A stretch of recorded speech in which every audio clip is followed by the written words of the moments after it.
আপনি আপনার স্ত্রীর কাছে বসে আছেন, একটা ফুরফুরে মনে, আনন্দ চিত্তে স্ত্রীর সাথে আলাপ করছেন, তার সাথে আপনি ভাব আদান প্রদান করছেন, আল্লাহর আরশ পর্যন্ত খুশি হয়ে যায়।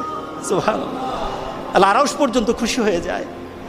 যতক্ষণ পর্যন্ত আপনি এইভাবে আপনার স্ত্রীর সাথে কথা বলতে থাকেন, স্ত্রীর কাছে বসা থাকেন, আপনার আমলনামার মধ্যে সওয়াব লিখতে থাকে।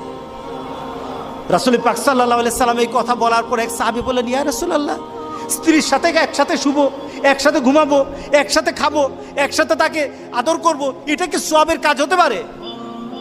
রাসূল পাক সাল্লাল্লাহু আলাইহি সাল্লাম বললেন, আচ্ছা তোমার স্ত্রীকে না নিয়ে তুমি যদি আরেকজন স্ত্রীর কাছে বসে থাকো, আছে কিনা? আছে কিনা? মজাই লাগে, উনিও খাইবেন, রেডি থাকেন। তুমি অন্য কোন স্ত্রীর পাশে বসে বসে ফিস ফিস ফিস ফিস করলা,